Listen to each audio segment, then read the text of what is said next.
So, good day everyone. So, i-discuss natin ngayon yung chapter 1 nyo dahil ni-request nyo nga na may page tayo dito sa libro and undergrad course to. So, kailangan talaga na detailed yung discussion natin and somehow, kailangan talaga na maging mas mabusisi and mas elaborated yung discussion kasi nga first taxation subject nyo to. So, mag-start na tayo kagad.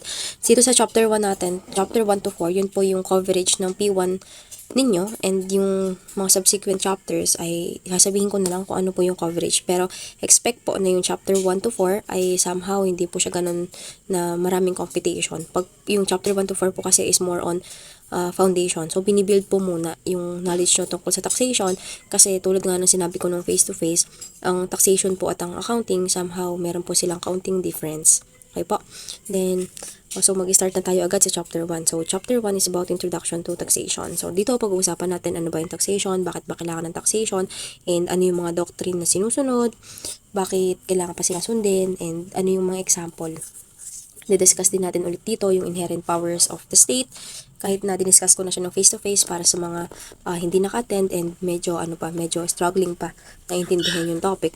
Then also, yung limitations. So, itong limitations, ito po yung dapat nyong mas maintindihan. Kasi itong limitations, siya yung magiging muna kumbaga ito yung rule na pag nakita ko to hindi na agad to taxable or hindi mali na agad tong process na to kasi alam mo yung limitation. So i-elaborate din natin yan later and mapapansin niyo po kapag in-elaborate natin yung mga discussions natin medyo lang siya, medyo lighter and somehow ginagawa ko siyang parang chikahan and mas real life yung mga scenarios para po ma-appreciate natin. Kasi sabi ko nga if ang gagawin kong discussion sa inyo is i-discuss ko siya na parang ina-assume ko na may knowledge na kayo, alam ko na mas mahihirapan po tayo magkaintindihan kung ganun yung gagawin ko. So, ayan, dahil yung taxation naman din, nakikita naman natin yan sa real life scenario, so expect na talagang i-discuss natin siya na somehow makikita nyo talaga yung real life example. So, dyan din papasok yung mga fundamentals daw nung surrounding taxation, kung ano yung mga principles niya, tapos ano yung mga escapes. Dito po sa escapes, meron po tayo ditong either yung escape mo is magre-result sa loss ng revenue sa government or magre-result naman ng parang walang loss sa government kasi nga ang ginawa mo lang parang pinasa mo lang yung obligation na bayaran yung tax. And pagkukumparahin din natin dito yung tax amnesty and condonation. So, ayan, let's begin. So, what is taxation? Sabi natin yung taxation, pwede natin siyang i-define sa tatlo. Una, taxation as a state power. Pag sinabi po natin as a state power ang taxation, tandaan po natin yung paulit-ulit kong sinabi, yung taxation po ay inherent power ng isang estado na kung saan kapag po na-form yung isang gobyerno, automatic po meron na siyang power na mag-tax sa tao niya. Tandaan lang po natin dito, taxation as a state power kasi po ito po ay inherent power ng isang estado na mangolekta and i-compel yung tao na magbayad or mag-remit. Then next, taxation as a process. So, yung taxation as a process, ito po yung discuss ko sa inyo nakaraan na kung saan yung taxation po somehow, talaga siya, nagsisimula siya sa legislative branch kasi sabi nga po natin may tatlo tayong branch, legislative, executive, and judiciary. So, yung tatlong branch po na yon ulitin ko, may kanya-kanya po silang role and purpose kung bakit sila nabuo, kung bakit sila nandyan. So, ito pong legislative, yung sasubmit po ng mga tax bill. Sabi po natin yung tax bill, ito po yung bago siya maging laws, magiging bill muna siya na ipapasa o mag-originate muna sa may House of Representative and then ipapasa sa Senate tapos i-amend or i-revise yung version ng House of Representative and then mapupunta kay President tapos i-enact niya yung kapag gusto niya i-enact niya yung batas and kung ayaw naman niya i-decline niya or i-veto niya.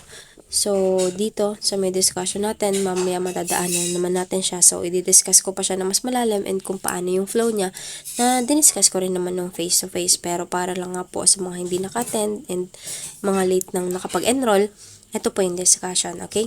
Third po, taxation as a mode of cost distribution. Ito po yung sinasabi natin na yung taxation, ang kailangan po kasi nila yung government needs ay kailangan nilang mai-allocate. So, yung pag-allocate po natin dito, mapag-aaralan natin na yung taxation, yes po, tamang ina-allocate siya.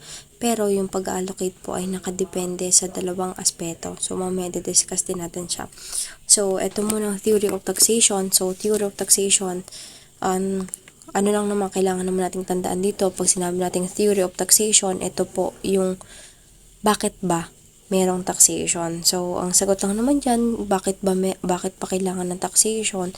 Kasi nga po, kailangan ng pondo ng gobyerno. Kailangan po nila ng pera para maibigay po lahat ng pangangailangan ng mamamayan niya. Hindi naman lahat, pero maibigay yung majority na kailangan niya i-provide para magkaroon ng civilized and organized na society. So, ayan, sabi naman dito, the theory of taxation, dahil nga sa government necessity for funding. So, ayan. So, next naman is yung basis of taxation. Pag sinabi po nating basis of taxation, ang kailangan naman po nating tandaan dito is paano ba tayo tinatax. So, sabi dito sa may illustration natin, itinatax daw tayo by way na yung gobyerno, ito pong si government, nagpo-provide po siya ng public services, and then si tao naman po, ito namang si tao, magbibigay naman siya ng taxes in return. Sabi po natin sa face-to-face, ang requirements po ay nakakatanggap ka ng benefit, and yung benefit na yun ay hindi naman po necessarily direct or actual na na-avail mo yung government services. Kasi nga po, pag sinabi nating yung benefit or yung receipt of benefits, ina-assume po ng taxation na nakaka-receive ka ng benefit, hindi man directly or actual availment yung nakukuha mo, pero nakaka-receive ka ng benefit. So, makikita nga po natin dito, yung benefit daw po in form of public infrastructure, yung access mo sa public health, yung mga libreng edukasyon, ganyan. Tapos pati yung simpleng protection na syempre na-avail mo din yun kasi nga meron tayong gobyerno na sinusunod. Kasi ang tao naman, hindi naman yan parang sabihin na natin na ang tao, hindi naman siya natural na mabuti. Talagang somehow, meron din talaga tayong traits na kailangan natin na merong gobyerno na nag-govern sa atin para makinig tayo or para sumunod tayo, 'di ba? So ayun. So pag sinabi mo na wala naman ako natatanggap na actual or direct na government services, so bakit ako magbabayad? So mali po 'yun kasi nga ulitin ko, the receipt of benefits is conclusively presumed. Ina-assume po na nakikinabang ka. Hindi man yun direct, pero benefited ka. Be-benefit ka po. Okay po. So, yun lang naman yung kailangan yung matandaan. Pinasimple na po natin. So, next is yung theories of cost allocation. So, yung theories of cost allocation, ito po yung nasa number 3. So, i-discuss natin paano po ba ina-allocate yung government cost or burden or yung need ng gobyerno na pondo. So, sa pag-allocate po, meron po tayong dalawa. Una po dyan is yung benefit receipt theory na literal lang naman din yung meaning niya. So, mas madaming benefit na nare-receive, mas mataas po yung tax na babayaran mo. So, ano yung magandang example niyan? So, sabi niya sa notes natin, yan yung mga consumption taxes. So, pag sinabi po natin consumption taxes, ang magandang example is yung VAT. Kasi nagbabayad tayo ng VAT pag nagko-consume tayo. So, mas marami tayong kinokonsume, mas mataas yung benefit na nakukuha natin. And kapag mas mataas yung benefit na nakukuha mo, mas mataas dapat yung bayaran mo na tax. Kaya nga kapag mas marami kang biniling goods, mas marami kang babayaran ng VAT. Okay? So, next is yung ability to pay theory. Ito naman, kinoconsider din po yung kakayahan ng isang taxpayer na magbayad. So, ang sabi lang, kung mas may kakayahan ka, mas kaya mong magbayad. So, ikaw yung mas iobliga na mag-support or mag-remit ng tax mo. Kahit na mas less yung benefit na natatanggap mo, kung mas may kakayahan ka or mas mayroon kang financial, mas ikaw yung pagbabayarin. So, kumbaga somehow, itong benefit receipt theory, nakatingin lang kasi siya sa benefit na natatanggap mo. So, mas maraming benefit, mas maraming tax. Yung ability to pay, titignan pa rin yung kalagayan or yung estado ng isang taxpayer bago siya singilin. So, ito namang dalawang theory na to, mix po yung tax natin. So, meron po tayong dalawang aspects ng ability to pay. So, andyan yung vertical equity saka si horizontal equity. So, pag sinabi po natin vertical equity, ito po yung titingnan natin yung halaga or yung mismong object of tax. Titingnan agad natin siya na as is lang, ganun. So, magandang example dito. Sabi dito, yung si A daw, meron daw siyang 200 income, samantalang si B, 400. So, kung itatax mo yung income, dapat mas mataas yung tax ni B kasi nga meron siyang 400,000 na income samantalang si A 200 lang. Kung mas mataas yung income niya, mas mataas yung capacity niya na mag-contribute, so mas mataas dapat yung tax na bayaran niya. And next naman is yung horizontal equity. So, ang difference niya sa vertical, yung si horizontal, tinitingnan pa rin po yung deduction or kino-consider pa rin po yung particular na kalagayan ng isang individual. Kumbaga, meron pa rin tayong i-deduct. Makikita nyo nga po dito sa ilalim. Ayan, pag vertical equity daw, siya daw ay gross. And kapag naman horizontal, siya yung net concept. Kasi nga po, pag po vertical, yung mismong object na ng tax. Halimbawa, kung ang tataksan mo, tulad nga ng example natin, is yung income. So, income lang yun. Wala ka ng other consideration pa. Pag naman po horizontal equity, sabi nga dito, siya yung net concept. So, pag sinabi po nating net, yan, net, saka ito yung gross. Pag sinabi po nating net concept, siya po yung bottom figure. Kumbaga, ibinawas mo na yung mga dapat mong ibawas pa. So, yun yung difference nila. Kumbaga, dito nga kay horizontal, makita nyo, meron pa ako nakasulat dyan ng ballpen na merong concept of deduction. Kasi, kumbaga, meron ding consideration sa mga other expenses pa na nai-incur na nakaka-apekto sa kakayahang magbayad ng isang taxpayer. So, ito yung example natin. For example, yung meron daw dalawang businessmen, si A and B. So, pareho silang merong 300 income. So, kung iisipin mo, kung vertical equity siya, dahil nga meron sila parehong 300,000, so, tataksan mo lang sila ng magkatulad. Pero sa horizontal po, kino-consider pa po yung mga other expenses, yung mga iba pang consideration. So, si A daw po, ang nagagastos niya ay 200 na expenses pa mula dyan sa 300 income na yan. And samantalang si B, 50,000 lang yung business expense niya. So, sabi dito, kailangan daw si government mas itax si B kasi nga daw mas malaki yung nagiging net concept, yung net amount na nakukuha niya. Kasi nga po si B, sabi po natin, meron siyang 300 na income pero yung business expenses niya ay 50k lang. So, meron siyang 250,000. So, si A naman, meron siyang 300 din pero 200k yung nagagastos niyang expenses. So, mas malaki yung expenses niya, mas maliit yung income niya. So, thus daw, dapat si government mas itax si B dahil mas malaki yung nagiging bottom figure niya. So, mas mataas yung capacity niya na mag-contribute ng tax. So, ganun lang naman sila. So, pareho lang naman sila na tumitingin sa capability ng taxpayer na magbayad.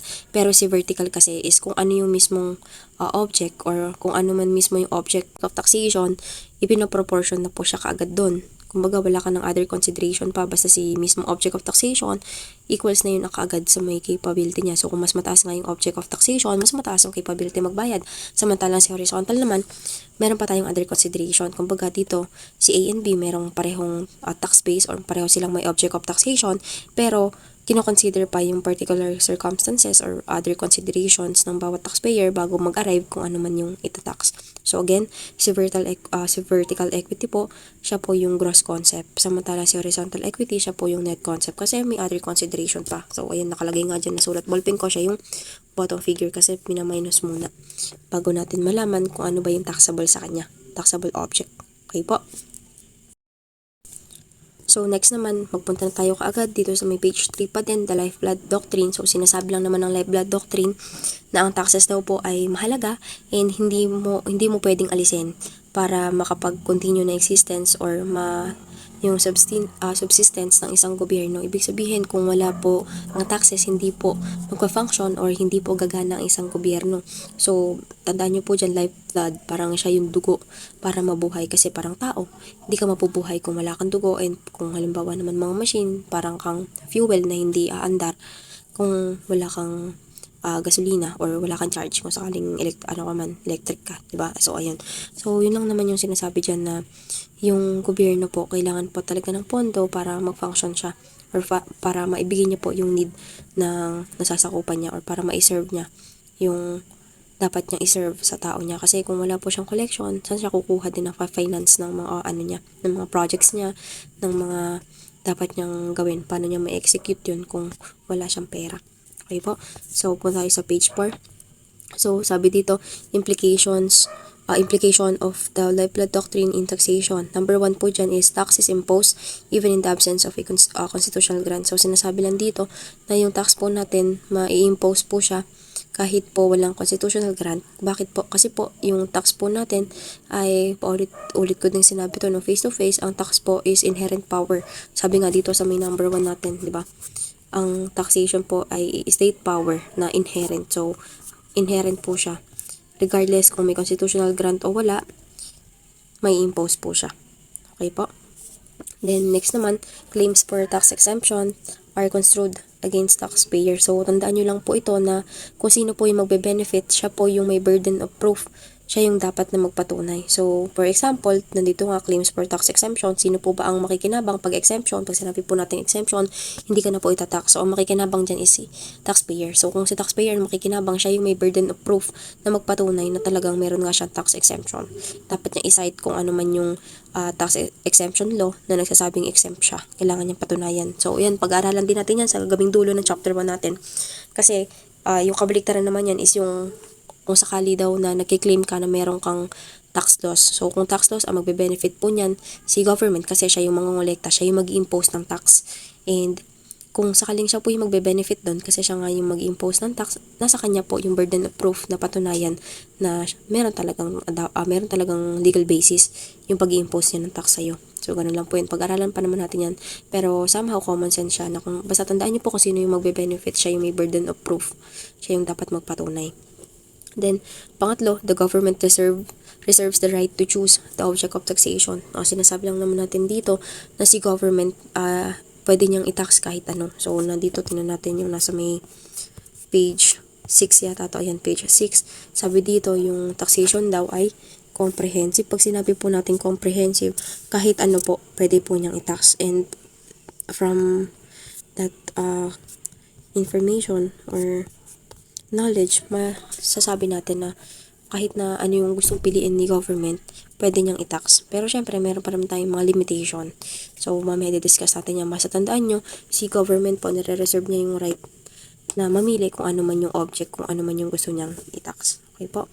Then, pang-apat, the courts are not allowed to interfere with the collection of taxes. So, sinasabi lang dito na si courts daw po, hindi po siya pwedeng makailam sa collection ng taxes. Nandyan yan sa may nasa constitutional limitation natin. So, wait lang, hanapin ko. So, yun. Later na lang pala. Kasi, baka magtagal pa tayo. Pero, anyways, yung court nga daw, hindi po siya pwedeng makailam sa pangongolekta ng executive. Kasi yung executive po, sabi ko nung discussion, ang BIR po, naka-under po yan ng Department of Finance, and si Department of Finance, under po siya ng President. So, nasa kanya, nandun siya sa executive part. Kasi po, ayan, wait lang, hanapin ko na nga. Sana ba? Yung diniscuss ko po nakaraan na meron tayong 3 branches, yung sa may stages ng taxation. So, ayan nga. Sabi po natin na itong si legislative, syempre yung legislative po natin, nandyan si Senate, nandyan din si House of Representative na representative ng tao. Samantalang yung executive, nandyan po si President. Yan po yung executive branch.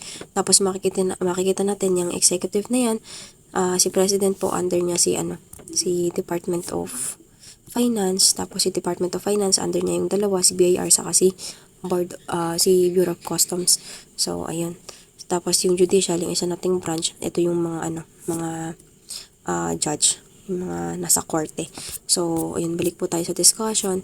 Sinasabi lang po sa may number 4 po natin na hindi po pwedeng makailam yung mga korte kung sakaling nagko-kolekta po yung executive branch. Bakit po? So, paano yung process niyan sa actual practice? So, ganito po yan sa actual practice. So, for example, meron kang 100k na payable.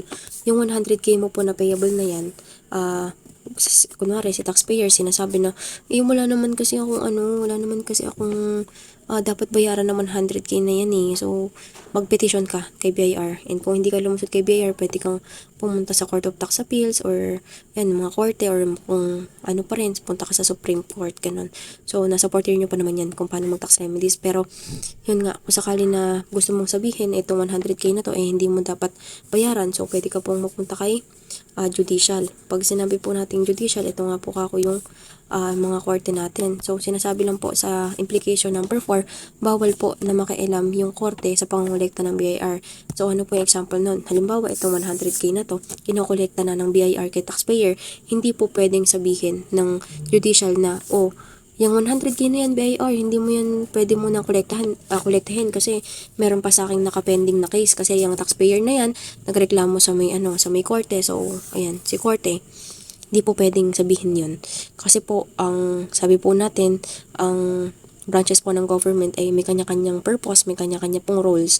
So, yung executive na nangongolekta under nga po ng Department of Finance, yung BIR or BOC, hindi po pwedeng sabihan ng korte na bawal po silang mangolekta. So, again, bawal pong sabihin o bawal pong makailam yung korte. Pero kung sa actual practice po, o ganun din naman po yung nangyayari, pero ang ginagawa po kasi dyan, si 100k po, binabayaran pa rin ni taxpayer. So, syempre, wala tayong choice kundi talaga magbayad. So, ayan, yung 100k na yan, babayaran niya ni taxpayer. Tapos, kung sakaling sabihin ni judicial na yung 100k na yan is talaga namang sayo, ibig sabihin, okay ka dyan. So, sabi ni judicial, okay, sige, tama ka, sa'yo nga talaga yan. So, kung sakaling sabihin na ganun, si taxpayer, yung ibinayad niya po na 100k na yan, pwede niya po yung gamitin as tax credit or pwede po niyang ipang tax refund.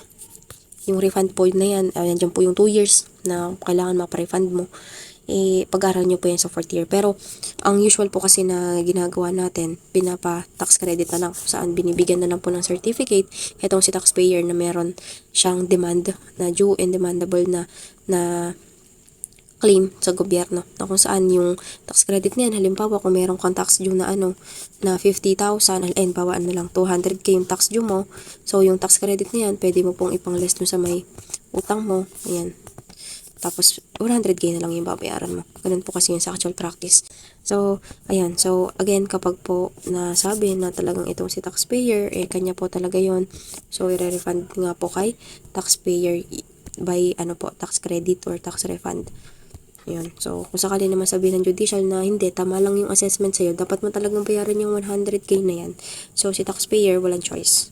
Talagang ipagpasa Diyos mo na lang yan. Okay? So, yung process po sa actual practice, kapag po may pending kang cases po or may pending kayong reklamo kay court, ang ginagawa naman po dyan is binabayaran na po kaagad. So, bakit binabayaran agad nitong si taxpayer? Kasi po, sabi po natin, hindi mo pwedeng idahilan na meron kang pending na case doon sa may judicial para hindi magbayad. So, regardless kung meron kang nakapending na case, magbayad ka. Kasi kung hindi ka magbabayad, mag-accrue pa yan ng interest and other penalties. Kasi nga po, paulit-ulit kong sinasabi, ang government branches po natin, may kanya-kanya po silang role.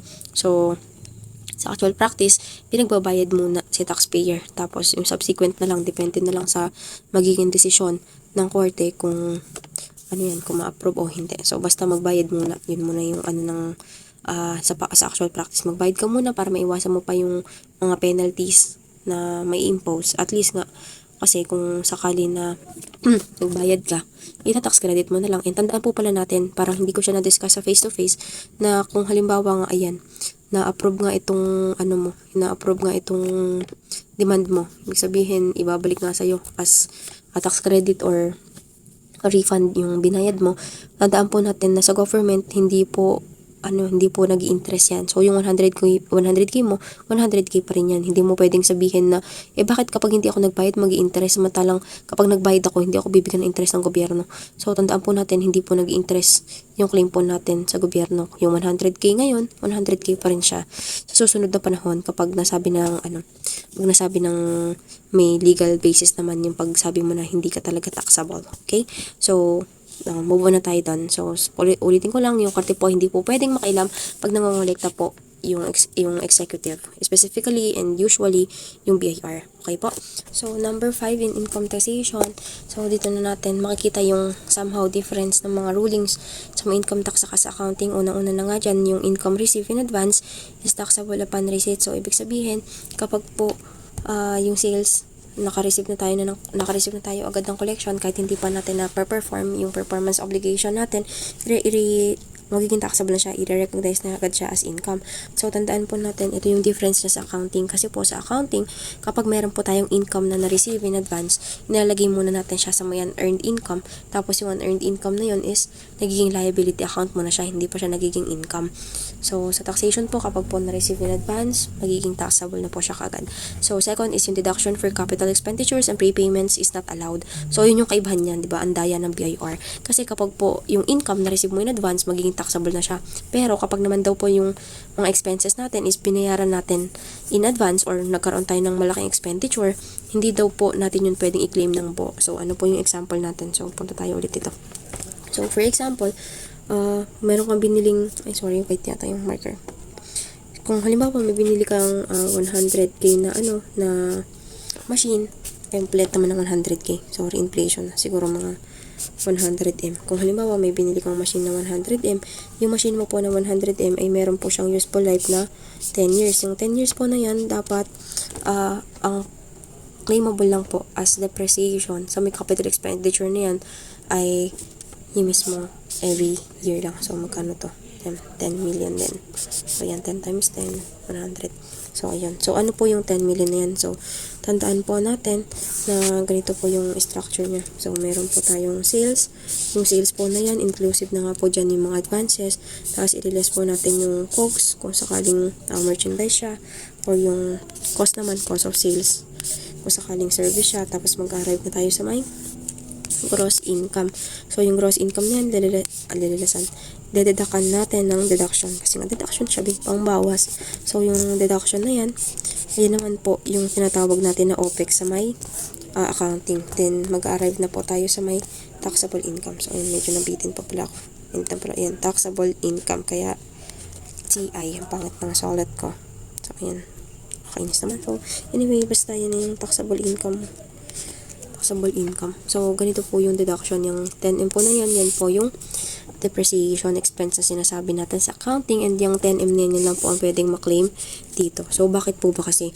Kapag po kasi inalaw po ng BIR na itong 100M na to ang ikiklaim mo deduction, dahil nga pang bawas siya sa gross income, sa pag-arrive mo sa taxable income, kung mataas po ang deduction, sabi po natin, kung mas mataas po ang deduction, mas mababa po ang tayo.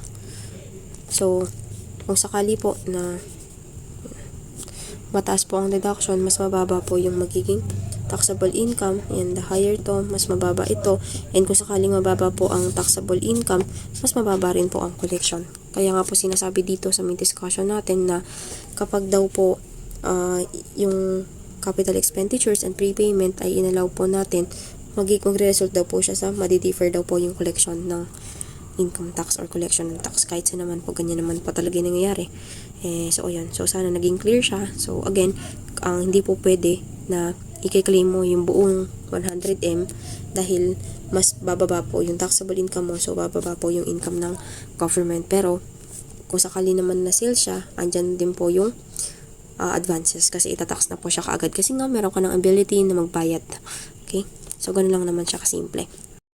Move on na tayo kaagad sa may inherent powers of the state. Pag sinabi po natin inherent powers of the state, ito po yung paulit-ulit natin sinasabi na ito po yung mga powers na naturally exercisable ng isang gobyerno kahit wala po express grant na galing sa konstitusyon. Kasi nga po, inherent siya. So, kahit walang government grant, pwede mo po siyang gawin. So, diniscuss na rin natin to sa face-to-face. Yung inherent powers natin, meron po tayong tatlo. Andyan po yung taxation power, yung police power, and eminent domain. So, i-discuss naman din natin yan, nakatable yung comparison niya.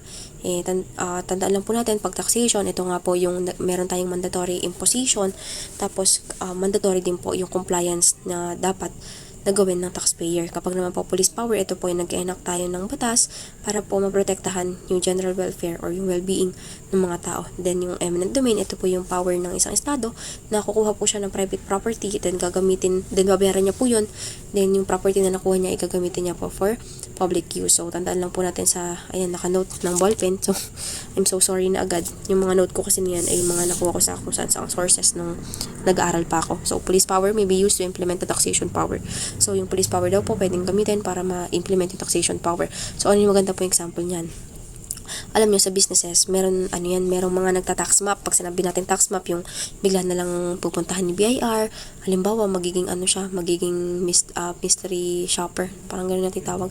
Parang magpapanggap siya na customer. So, titignan po yung compliance ng ng isang business. Halimbawa, naka-paskil ba yung mga dapat na ipaskil mo, nag-i-issue ka ba ng invoice, ganyan. So, kung sakali po na mapatunayan na hindi ka pala nag-i-issue halimbawa ng invoice, so meron tayong tinatawag na offline kandado na i-stop parang i-stop po yung business mo, hindi ka po makapag-operate. Then, may kailangan ka pang bayaran mga penalties, ganyan. Halimbawa, hindi ka nagsulat sa libro mo, yun, required din po kasi yun na at least yung kahapon pong transaction nakasulat sa libro, kasi po mandatory po na ang pagsusulat po sa libro or yung mga journals po natin is kailangan updated siya at least yesterday. So tandaan niyo po yun. So paano siya naging police power? Kasi po ginagamit po natin yung police power na offline kandado para ma-implement po yung power ng taxation na masulat sa libro, mag-issue ng resibo, kasi pag nag-issue ko ng resibo, somehow related talaga siya sa tax. Kasi kung hindi ka magbibigay ng resibo, pwedeng maging mag-under declaration ka ng sales mo, or baka may mga purchases ka na hindi naman totoo, ganun. So, yun. So, yun lang naman. Maraming examples pa. Next naman is yung kung paano ginagamit yung taxation para ma-impose or ma-implement yung police power. Yung taxation po ang magandang example dyan, yung meron tayong excise tax. So, sinabi ko po sa face-to-face, ang excise tax po, ito po yung additional na binabayaran ng mga businesses na in addition po sa may business tax. Kasi sabi ko nga po, yung business tax, meron po tayong dalawa. Andyan po yung VAT, nandyan po yung percentage tax. So, kung sakaling yung produkto mo is halimbawa masama sa kalusugan, masama sa environment, hindi magandang example, ganyan, yung pagpaparito kay ganyan, meron siyang excise tax. So, example na lang natin dito yung sigarilyo. So, yung sigarilyo po, nag-i-implement po tayo ng tax doon. Yun nga po yung excise tax. Kaya nga po, yung sigarilyo, yung mga dati pong 2 pesos na, ngayon 10 piso na, ganun. So, meron po tayong ginagamit po natin yung taxation na tinataasan natin yung excise tax para tumaas po yung presyo or yung selling price ng sigarilyo, and then somehow ma-regulate po natin yung bisyo ng mga consumers ng sigarilyo. So, ganun po yun. So, nag-impose po ng taxation, nag-impose po nag-implement po ng power yung taxation para maisakatuparan po yung police power or yung maayos po yung pag-uugali ng isang individual. So, tandaan nyo po yan. Yung police power, pwede nyo pong gamitin yung taxation para ma-implement yung purpose na. Si taxation naman, pwede rin yung gamitin sa police power para makakolekta. Okay po. So, yan po yung kailangan nating tandaan dyan.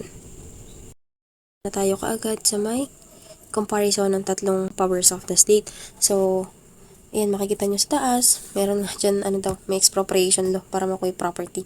So, later, i-discuss din natin yan. So, yung exercising authority po, kapag po taxation, saka police power, ang pwede lang po mag-exercise yan, si government lang. Samantala yung eminent domain, pwede rin po na si government, saka or si private utilities. So, tandaan po natin na pag sinabi po nating private utilities, ang private utilities po ay selected lang, hindi po yung kung sino lang na magkaroon ng vested power gagawin niya. So, selected lang po yan. And usually nga po, ito po yung mga utilities na na for public use talaga. Ganun. So, yung purpose niya, pag po taxation, ito yung para daw po ma-support po yung government. Pag sinabi po nating ma-support, syempre, somehow tungkol po ito sa sa pagkolekta, ganyan. So, pag naman po police power, nandyan nga po papasok yung pinoprotect daw po yung general welfare. So, pinoprotektahan yung general welfare by mag-enact po ng batas para maprotektahan sila. So, kaya nga may police power. And next naman is yung eminent domain. Meron nga daw po tayong for public use. So, pag public use, itong mga ina-acquire po ng properties na to para po gamitin ng publiko para mas maging maisakatuparan po yung kumbaga somehow pagpapagaan ng buhay ng mga mamamayan. Okay? So, next naman is yung persons affected kapag po taxation, syempre, saka police power, ang affected po ay ang lahat. Samantalang kapag naman eminent domain, yung mismong may-ari lang ng property, kasi yung property niya nga yung gustong i-acquire ng government para maisakatuparan yung purpose ng pag-acquire, yung public use. Tandaan nyo, for public use lang, okay? Then, yung amount of imposition, dyan na po papasok yung taxation na unlimited daw. Tandaan nyo po dito, taxation na unlimited, sinasabi natin na walang ceiling, walang floor. So, kung magkano yung dapat na kolektahin, yung po yung kukolektahin. Pero tandaan po natin na ang pagiging unlimited niya po ay nakadepende sa needs ng gobyerno. Hindi po porket sinabi na unlimited, para siyang samgipsal na kung magkano ang gusto kong kolektahin, yun ang kukolektahin ko. Hindi po ganun. Pag sinabi po nating unlimited, ito po yung nakadepende po sa government needs pa rin na kailangan pa rin po natin sumunod sa mga limitations. Kasi kahit na unlimited siya, na nakasunod sa government needs, meron pa rin po tayong mga limitations na dapat pong i-consider and dapat pong sundin. Next naman, kapag naman po sinabi natin police power, limited lang daw po siya. So, bakit siya limited? Kasi po yung ini-impose po na amount or yung kinokolekta ay nakadepende lang din po sa cost po ng regulation. Okay po. Then, next naman yung eminent domain. Wala po ditong imposition. Kasi nga, nagbabayad lang po yung gobyerno ng just compensation sa may-ari ng property na i-acquire. So, okay po. Then, next naman is yung importance. In terms of importance, ang pinaka-importante si taxation. Kasi nga po, sabi natin, kung wala po tayong taxation, kung wala tayong pondo, paano natin ifa-finance itong police power? Paano masasakatuparan yung purpose ng police power na mai-protect yung people niya kung yung people niya hindi naman nag-aambag or wala namang pondo na ibinibigay sa kanya? Then, sabi din dito na yung police power siya naman yung most superior. So, bakit po? Kasi po, kahit naman po, ano pa yan, basta yung police power nga po is para sa proteksyon at ikabubuti po ng mamayan kung sakali po na yung may mga bagay-bagay na conflict. So, si police power, mas magiging superior po siya sa kahit saan dahil ang purpose po ng police power is protektahan yung general welfare. So, mas mahalaga po na maprotektahan yung tao above all. Okay po? So, yung eminent domain, hindi man siya most, pero importante pa rin naman siya dahil nga, syempre, mas nagiging mura yung binabayaran natin, mas maganda yung nagiging, nagiging status natin, ganun. Okay po? Mas madali yung pamumuhay natin kasi nga may mga ganitong mga proyekto na for public use na makikinabang tayo bilang mamamayan, mas mapapagaan yung buhay natin. So, ayun, parang over na yung discussion natin na. So, next naman is yung relationship niya daw sa may constitution. Ano ba kasi yung nasa constitution na yan? So, yung nasa constitution po natin, ito po yung non-impairment clause. So, ano po yung non-impairment clause? So, nasabi lang po dito sa may non-impairment clause, ito po yung hindi daw po pwedeng baliwalain ng gobyerno o hindi niya pwedeng iset aside. Ayan, hindi niya pwedeng iset aside yung obligation niya. Bakit po? Kasi nga po, sabi po natin, ang gobyerno po, siya po ang dapat na maging mother of good faith. Ibig sabihin, siya po bilang gobyerno, siya po yung dapat magpakita na ganito yung dapat na nakipag-transact, ganito yung dapat na mga tao na papasok sa kontrata dapat sumusunod. So, ibig sabihin, ikaw yung mother of good faith, ikaw yung maging magandang example, magandang ehemplo sa kapwa mo. Okay po? So, ano yung relationship niyan sa may taxation natin?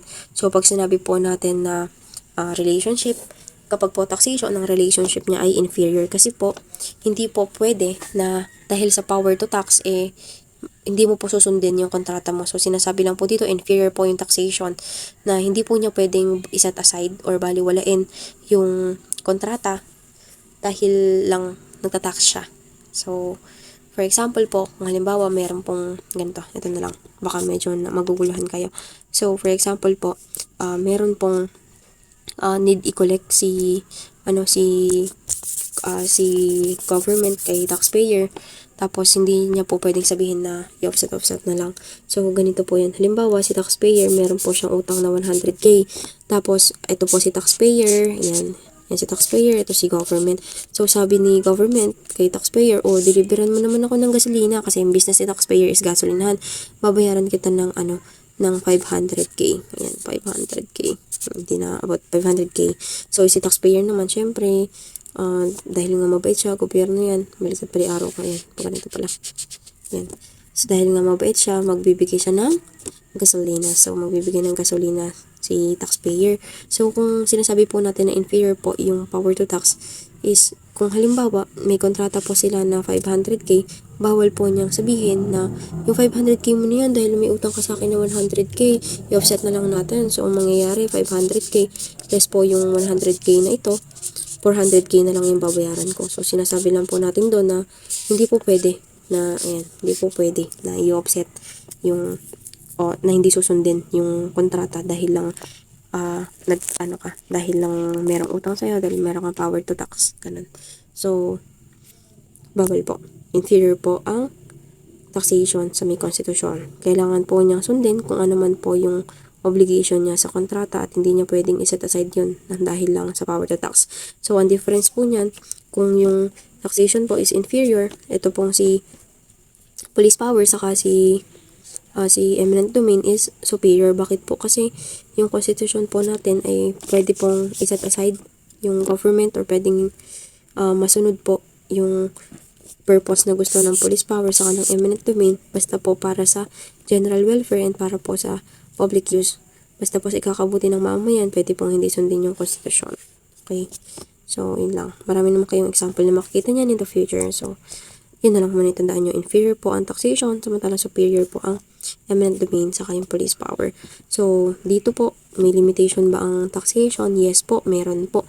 Diyan nga po papasok yung sinasabi natin na constitutional saka inherent. Pag sinabi po natin constitutional, nasa may constitution po na nasa constitution po yung limitasyon ng power to tax. And pag naman po inherent, meron na po tayong assumption na inherent na po itong limitasyon. So, wala siya wala siyang constitutional grant pero ina-assume po na existing po yung principle na yon na limitasyon po sa pagtatax. Then, yung police power naman po, kailangan yung police power daw ay for public interest. Kumbaga, nag-impose ka or nag-enact ka ng batas para sa public interest and dapat daw meron kang due process na sinusunod na kung saan yung violator ng police power ay meron pong karapatan na mapakinggan, ipagtanggol ang kanyang sarili bago po pag-imposean ng penalties or bago po siya ikulong, ganun. Then, yung eminent domain po, kailangan daw po pag nagkuha ka ng property for public use yan and dapat merong compensation. So, tandaan nyo po sa compensation, dapat nga daw po ito ay just. Ayan, sabi just daw dapat siya. And yung determination po kung paano natin masasabing just yung compensation ay nasa korte po yan. Okay po. So, next naman, after natin mapag-compare yung tatlong powers, pag-usapan naman natin ano naman yung similarities nila. So, yung similarities of the three powers of the state, unang-una na dyan yung lahat daw sila ay necessary. So, bakit sila lahat necessary? Kasi nga, may kanya-kanya silang purpose, may kanya-kanya silang dahilan kung bakit sila nandyan. So, tandaan lang po natin para ma-imagine natin, ang gobyerno po ay merong inherent powers na tatlo. Dahil, ayan, para siyang tripod na kapag po nawala yung isa, ito, halimbawa, nawala yung isa, so, mas mahirapan mag-function and mas mahirapan po na ma-fulfill kung ano man yung dapat niyang gawin. Okay? So, next is yung they're all inherent to the state. Kasi nga po sinasabi natin nagko-coexist siya with the government. The fact na meron tayong government, ibig sabihin, nag-exist na rin siya nun. Inherent lang siya. Kasi nga, ulitin ko po, ulit-ulit na lang, inherent powers, hindi na po kailangan ng constitutional grant para ma-exercise. Then, third naman is yung lahat daw ito is legislative in nature. Bakit po natin, ito yung kailangan nating tandaan. So, bakit po natin siya legislative in nature? Tandaan po natin, legislative in nature siya kasi dito na nga yung, ito yung halos nagiging start. Parang legislative in nature siya in a way na itong si taxation, for example. Si taxation, meron po tayong mga tax bill na sinasabi na magmumula yan sa may legislative, papasa sa executive, kung i-approve, edi go, plus punta sa judicial bilang guardian niya kung tama ba implementation. So, ang taxation po, legislative in nature kasi po yung power to tax is nagsisimula sa may legislative natin or kung sakaling na-delegate man sa sanggunian o sanggunian. Then, yung police power naman po, bakit naman po legislative din siya? Kasi po yung police power, mag-i-start po yan kapag nag-enact na po tayo ng laws na susundin po ng mga mamamayan and yung mga violators nga po, ipe-penalize natin. Yung eminent domain naman, yung eminent domain yan, so sinabi ko na po nakaraan, meron po tayong sinasabi na expropriation law na hindi po basta gusto lang ng government na kuhanin yung properties, makukuha niya na. So, meron po tayong expropriation law na nanggagaling sa Congress bago po ma-acquire or makuha or mabili yung isang private property. So, okay po. Then, number 4, dyan na nga yung they're always in the state interferes with the private rights and property. So, lahat daw sila way ng gobyerno na somehow nakikialam sila para sa mapayapang buhay. So, tandaan po natin, ito po yung magandang summary na sinulat ko dito sa book ko na ang nakaka-affect po sa may property rights ng mga mamamayan is lahat sila. So, lahat sila. And, yan. Lahat sila. Then, yung kapag police power, usually, dinedestroy po yan. And, yung eminent domain, pinipreserve kasi nga, ginagawa nga siya for public use. And, samantarang yung freedom of a person, ang maapektuhan lang naman, or nakaka-apekto lang naman sa freedom ng isang tao is yung police power. Kasi nga, yung actions mo is possible na ma-penalize kapag hindi ka nakasunod sa batas. So, yun lang naman yun. So, tandaan nyo po yung ano ko niyan, yung summary ko niyan. Yan, expo ito, hindi yan nakaka-apekto sa freedom ng isang tao. Personal freedom niya. So, number 5, they all exist independently. Yan, paulit-ulit na nga lang ang similarities ng tatlo na to. Inherent power silang tatlo mag-exist kahit walang constitutional grant, pero pwede daw mag-impose yung constitution ng conditions or limitations para sa pag-exercise po ng powers na yan. Okay? Number 6, they are all presuppose an equivalent form of compensation. Lahat daw sila merong equivalent na compensation na natatanggap. Kung sino man yung affected, nakakatanggap po ng merong compensation dahil sa pag-exercise ng power na to, kasi tandaan po natin yung taxation, na apektuhan po niya yung pong community kasi yung lahat natataksan po yan. Sabi ko nga po, kahit na baby ka, mula nung isinilang ka, yung simpleng diaper mo, meron yung VAT. So, yung mga affected na tao, mas nagbabayad sila ng tax or merong power na nag-impose ng taxation, nakikinabang naman sila in a way na yung compensation na tatanggap nila is yung benefit. Samantalang sa police power naman, ganun din po, ang community or yung buong class ng individual ang affected, pero dahil affected sila sa pag-enact ng laws, yung community nila or yung territory na merong naka-impose na batas na in-exercise para sa police power is nagiging organized. Samantalang yung eminent domain naman, dahil nga owners lang po ang affected, usually, ang compensation na natatanggap niya, syempre, yung compensation, and yung community naman, ang natatanggap din dyan is dahil public use yun. So, yun, ulit-ulit lang, kakaroon ng mapayapang buhay. So, number 7, dito na po tayo sa number 7, sinasabi lang dito na yung itong mga powers daw po na ito para daw po magawa, kailangan i-delegate pa yan ng Congress, kasi nga po ulitin ko yung powers na yan is yung Congress lang, so need pong i-delegate yan pag LGU, and dahil nga po delegated lang siya, pwede daw po yan i-limit kung i-limit yung powers na yon, na kung saan syempre ang nag-delegate lang naman siya is national, so pag ginagawa siya ni local, pwede daw magkaroon ng limitation. Yun lang naman, kasi syempre i-delegate mo yan.